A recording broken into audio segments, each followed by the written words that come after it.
Olá, queridos irmãos, boa noite, tudo bem com vocês? Hoje chegamos ao capítulo 4 do livro Êxodo para você, do autor Tim Chester. O tema desse capítulo é Deus versus Faraó, que trata do capítulo 7 até o capítulo 11 do livro de Êxodo. E na introdução desse capítulo, o autor nos lembra que, de vez em quando, não sabemos o que fazer e gostaríamos que alguém dissesse o que deveria ser feito. Porém, nem sempre, na verdade, gostamos que alguém nos dê ordem.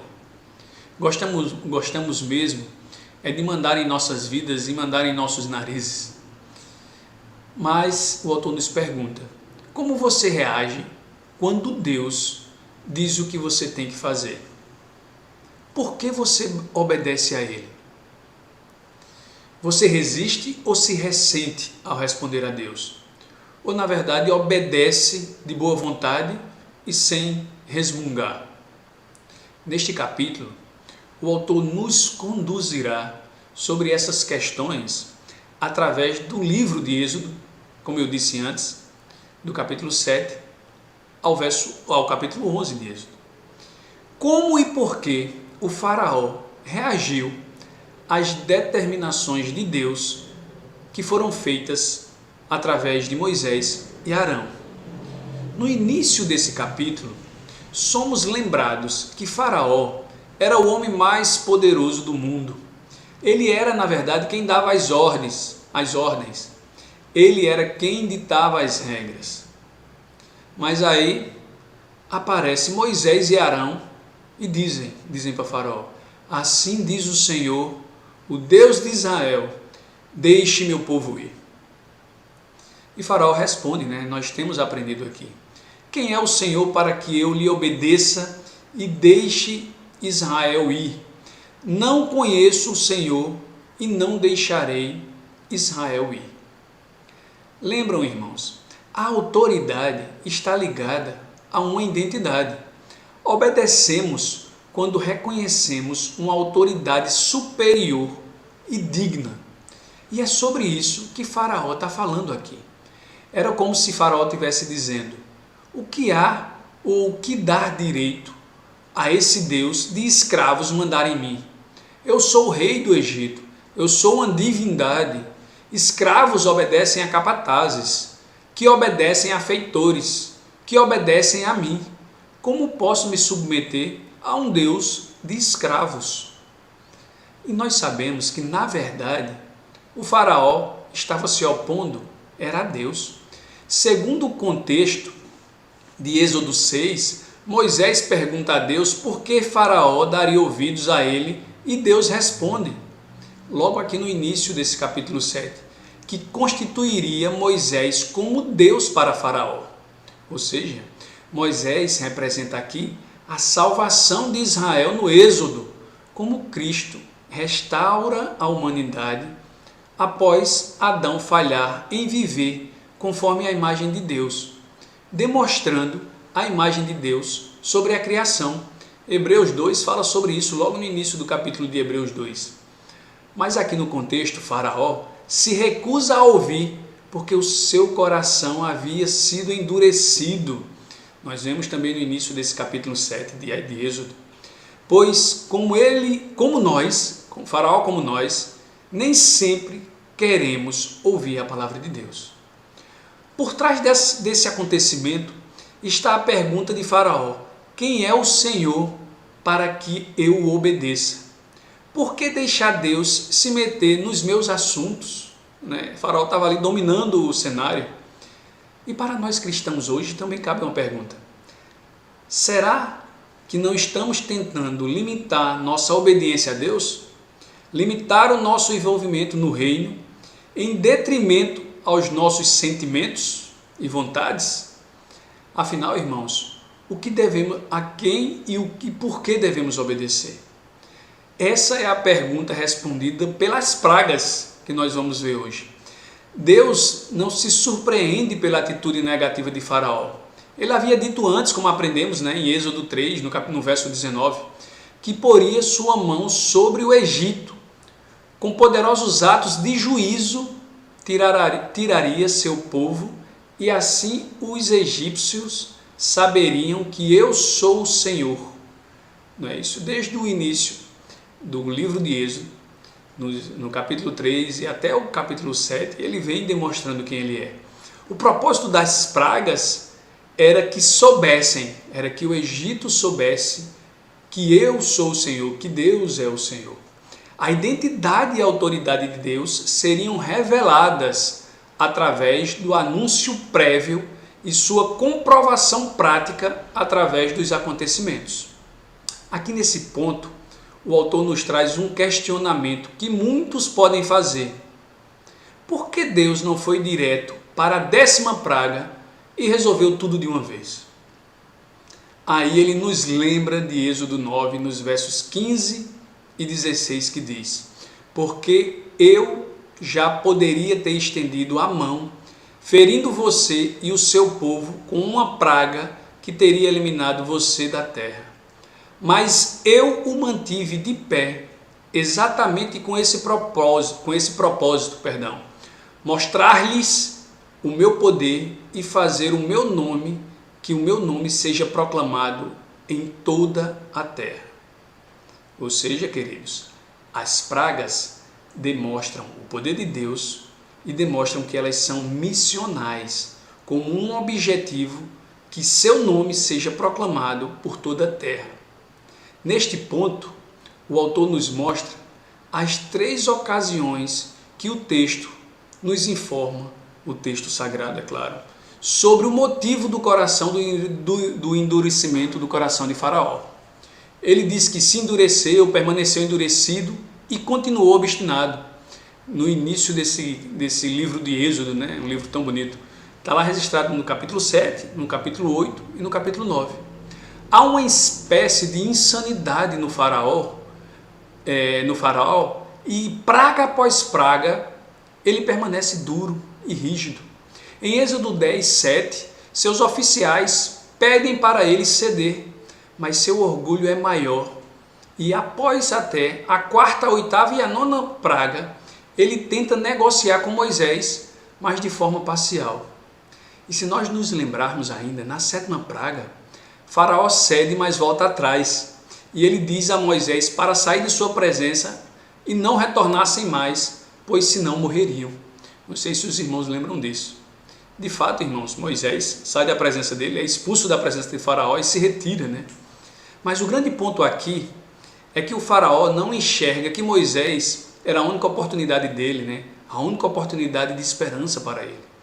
Nesse julgamento, Deus dá aquilo que desejamos, mas ao sair, Deus remove de nós toda a esperança. Ou seja, se pedirmos para Jesus sair de nossas vidas, receberemos o que pedimos para sempre. Que ensino interessante, né? Essa situação nos mostra sobre o engano do pecado, que estamos vendo a tragédia acontecer de passo a passo diante de Faraó, bem devagarzinho, bem aos poucos. Sabemos o desfecho e ele, com o coração endurecido, não percebe os acontecimentos. E é assim às vezes nas nossas vidas. Muitas vezes somos levados à insanidade do pecado, o endurecimento do coração, que derruba a nossa razão por justificativas e desejos pecaminosos. E quando tudo dá errado, afundamos mais ainda por não aceitar o nosso erro e se afastar do erro. Por natureza, irmãos, avançamos e afundamos cada vez mais no pecado. E assim foi com Faraó. Na verdade, precisamos de outros irmãos genuínos, cristãos genuínos, que nos incentivem a lutar contra o pecado e mostrar o engano a nós. Há mais coisas em jogo nesse contexto e Deus deseja mostrar quem Ele é, mostrar o pecado de Faraó e se revelar. Em Hebreus 3, no verso 13, somos lembrados a encorajar uns aos outros para que não sejamos endurecidos pelo engano do pecado. Olha que interessante. É muito interessante perceber isso. E se nós lembrarmos do contexto, depois da 6ª praga, 8ª e depois da 9ª também, somos informados que o Senhor endurece o coração de Faraó. Está lá registrado, né? Resumindo isso de uma forma bem simples, né? Ele nos mostra isso. Mas precisamos considerar duas perspectivas. O Faraó também se recusa a ouvir a Moisés e Arão e se recusa a ouvir a própria circunstância e se recusa a ouvir os desejos de Deus, porque também este tem o seu coração endurecido. Faraó determina suas ações e Deus determina as ações de Faraó. O Faraó escolhe livremente aquilo que Deus havia escolhido que ele fizesse. As pragas, irmãos, são um ato de revelação para que se soubesse que Deus é o Senhor. E pelo que consta, alguns entenderam isso. Se nós olharmos lá em Êxodo 12, né, no próximo capítulo provavelmente, Êxodo 12, 38, nos mostra que um grupo deixou o Egito, uma vez que nenhuma de outras nações estava envolvida nesse cenário, só eram egípcios e israelitas. Provavelmente que esse grupo que acompanhou os israelitas eram de egípcios.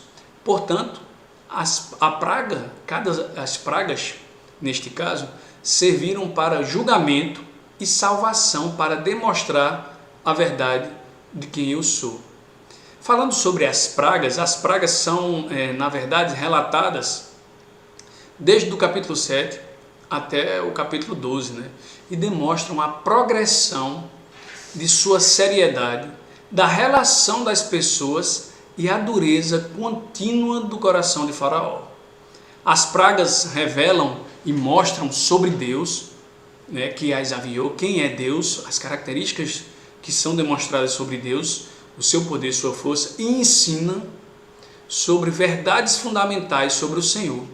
Se nós nos lembrarmos, né, as pragas nos traz 4 ensinos: que Ele é o Deus verdadeiro, que Ele é o Senhor poderoso e Criador, que Ele é o Senhor santo e juiz e que Ele é o Senhor bondoso e salvador. Como é que nós podemos perceber que Deus, através das pragas, é o Senhor, é o Deus verdadeiro? Se nós contextualizarmos o cenário, Faraó acreditava em deuses. Aliás, ele se considerava um Deus, né?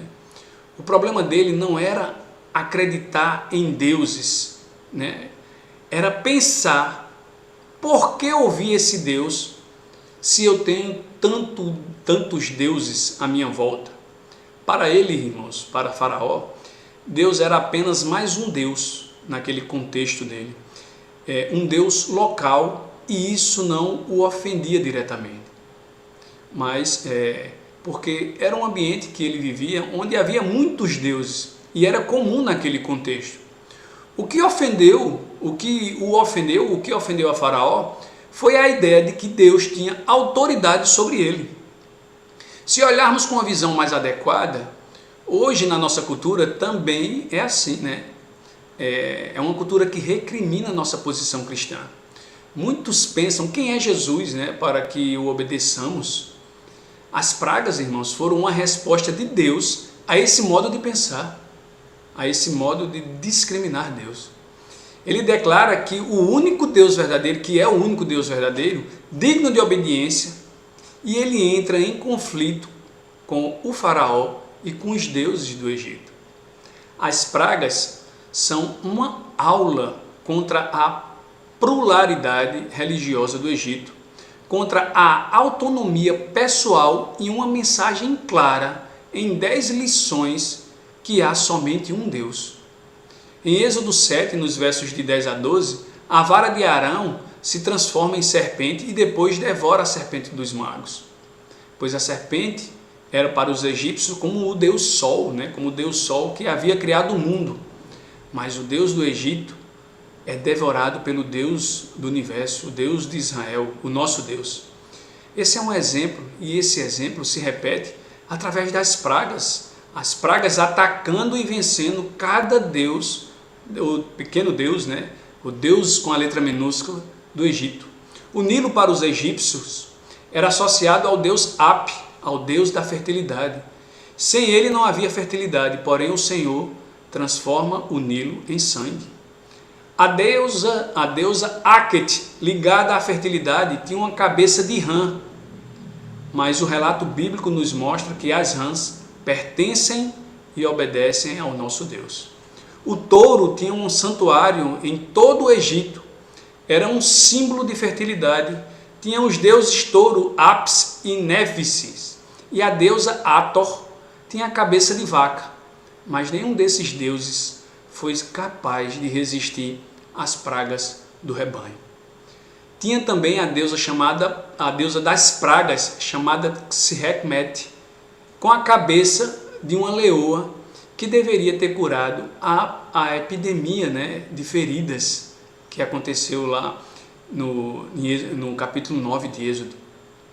Tinha também Nut, a deusa do céu, que não foi capaz de impedir a praga de granizo e os ventos que trouxeram os gafanhotos.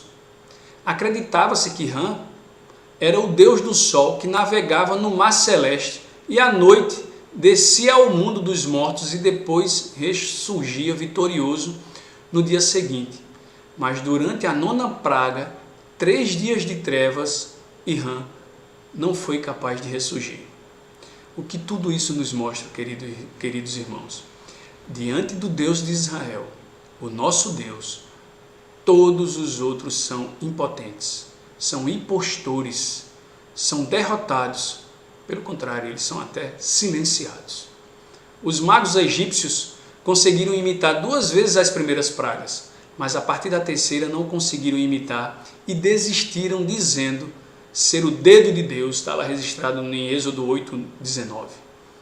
Em Êxodo 9:11, os magos não conseguem ficar diante de Moisés por causa das feridas que eles tinham. E na 8ª praga, os oficiais pedem ao faraó para reconhecer a derrota. E Moisés é dito em alta consideração pelos egípcios, está lá registrado em Êxodo 11, no verso 3. As pragas, irmãos, arrasam e destroem os alicerces físicos e religiosos do Egito, mostrando claramente que há somente um Deus, o Deus de Israel, o nosso Deus. Por isso, quando você e quando eu estivermos pensando quem é o Senhor, pensemos, irmãos, que não estejamos enganados, ou que até não se deixemos ser influenciados sobre falsos deuses ou falsos ensinos. Pense no nosso Deus, pense em quem Deus é, pense em como Ele se revelou, pense no que Ele fez, no que Ele tem feito e no que Ele fará. Não tenha dúvidas, Deus está demonstrando aqui nesse capítulo para nós, nesse capítulo 4, que Tim Chester está nos lembrando. O Deus das Escrituras é o nosso Deus. O Senhor reúne suas forças da criação contra Faraó, porque Ele é um Deus poderoso, criador. Ele é o único capaz de levantar a criação para atingir o Egito. Em alguns casos, somos informados a origem das pragas, está lá registrado. As rãs vêm das águas, está lá registrado no capítulo 8, no verso 6. Os piolhos do pó da terra, o granizo e as trevas vêm do céu. Ou seja, algumas das pragas podem ter sido fenômenos até naturais, efeito da praga anterior, porém não deixam dúvidas que são obras de Deus. Todas as pragas foram anunciadas antecipadamente. Não ocorrem ao acaso, pelo contrário, acontecem no tempo que Deus determina. Por meio do seu mensageiro, distinguindo quem seria atingido e quem não seria atingido ao longo de cada praga, Deus mostra que Ele é o poderoso Criador. Por meio das pragas, Deus faz a criação se desintegrar, mostrando que Ele é o santo juiz. Os animais não servem mais, a luz vira trevas e a água não dá mais vida. O que antes fez crescer e multiplicar, agora vem para juízo. E assim é conosco também. Nós fomos criados, irmãos, para obedecer e depender de Deus. Mas quando trocamos essa verdade por adorações a coisas criadas, que não ao nosso Deus, como Paulo nos lembra em Romanos, logo no capítulo 1, rejeitamos o Criador, somos desconstruídos, e assim foi no Egito. O Egito é para nós, e foi para eles, uma mostra do julgamento de Deus, mostrando que o juízo de Deus é real e virá no futuro. Mas, se a criação está sofrendo ao lado dos egípcios, Deus separa o seu povo, porque Ele é o Senhor, o Deus bondoso e salvador. Ele disse que traria diferença à terra dos israelitas e à terra dos egípcios. Em Romanos 9, dos versos 15 a 18, Paulo comenta essa passagem mostrando que a salvação depende apenas de Deus e não de esforços humanos. Deus endurece o coração do faraó para mostrar que nada depende da salvação e de desejos e esforços humanos. E o motivo era para que percebamos as riquezas da glória de Deus, concedidas a quem Ele deseja que sejam concedidas. Na cruz do Calvário, irmãos, tivemos também trevas por 3 horas. Na cruz, as pragas foram sobre Jesus para que pudéssemos ser refeitos e reconstituídos filhos de Deus. O filho foi desintegrado pelo juízo do Pai. Foi o ápice ali foi o ápice da desconstrução da criação para vir a promessa da recriação. Se no Egito o único lugar seguro era Gozém, a terra ou a cidade onde os israelitas moravam, para nós hoje o único lugar seguro virá através de Cristo, que é onde se compõe o povo de Deus através da sua igreja. É em Cristo que Ele absorve as pragas do julgamento e nos traz para o seu reino, para sermos seus filhos, ser os seus filhos.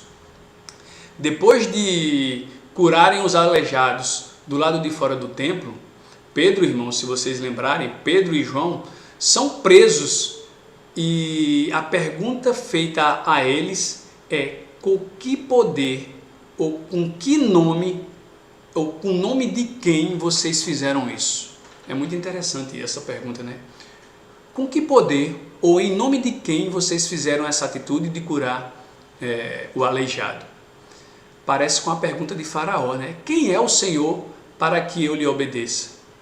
Em Atos 4, nos versos de 10 a 12, a gente lê a resposta sobre isso, na resposta de Pedro. Atos 4, de 10 a 12, diz assim: saibam os senhores e todo o povo de Israel que por meio do nome de Jesus Cristo, o Nazareno, a quem os senhores crucificaram, mas a quem Deus ressuscitou dos mortos, este homem está aí curado diante dos senhores. Este Jesus é a pedra que vocês, construtores, rejeitaram e que se tornou a pedra angular. Não há salvação em nenhum outro, pois debaixo do céu não há nenhum outro nome dado aos homens pelo qual devamos ser salvos. Trazendo para o contexto aqui do livro, do capítulo 4, as pragas foram um sinal do julgamento da salvação, para que se soubesse que não há outro como ele, para que seu nome fosse proclamado em toda a terra. Mas também, irmãos, as pragas apontam para a cruz e para a ressurreição em Jesus, para a ressurreição de Jesus. Ele recebeu sobre si o nosso julgamento, o julgamento dos cristãos, nos deu a promessa de ressurreição, a ressurreição com ele. Jesus é o sinal supremo, Jesus é o sinal supremo, o nome supremo, morreu para que seu nome se tornasse conhecido em toda a terra e faz com que homens comuns, como Pedro, João e como nós, possamos compreender o significado da cruz, na salvação concedida por Deus na ressurreição de Jesus. Que nessa ressurreição possamos proclamar o nome de Cristo sem medo ao nosso redor, pois não há salvação em nenhum outro nome. Não é fácil, irmãos, nós sabemos que não é fácil proclamar o nome de Jesus não naquele tempo, como estamos vendo, aprendendo aqui no contexto do livro, nem nos dias de hoje. Sim, sabemos que hoje também não é fácil. E quando somos tentados a não proclamar o Evangelho, devemos lembrar das pragas, da ressurreição, e quando Deus confronta os deuses e ideologias do mundo, pois só haverá um vencedor, pois só haverá um Deus. Se não ficou evidente ao longo das pragas ou no sábado de Páscoa, lembre-se, meus queridos, lembre-se, foi no domingo de Páscoa que tudo ficou claro e evidente. O nosso Deus, o Deus verdadeiro, Criador poderoso, Juiz santo, Ele é bondoso e salvador. Somos lembrados aqui nesse capítulo pelo autor, em Êxodo 10, 1, 2, que Deus diz que as pragas foram enviadas para que os israelitas cantassem aos seus filhos e netos. E Ele desejava adoradores por gerações e gerações. E assim é conosco hoje. Ele enviou seu Filho para nos libertar, para que nós o adoremos. A única diferença é que nós recebemos muito mais motivos para adorar. Se os israelitas viram julgamento e salvação nas pragas, nós as vimos na cruz. E a ressurreição do Filho de Deus nos mostra isso. Que sejamos todos nós, levados a adorar a Deus com gratidão por tudo que Ele fez, por tudo que Ele tem feito e por tudo que Ele fará. Por cada cristão que Ele fez e fará ressuscitar por causa da cruz de Cristo. Precisamos nos lembrar disso. E essa é a minha oração, irmãos. Essa é a minha oração para cada um de nós. Que o Senhor, o nosso Deus, o Deus verdadeiro, esteja conosco em cada momento, para que nunca nos esqueçamos quem Ele é. Fiquem com Deus e até a próxima oportunidade.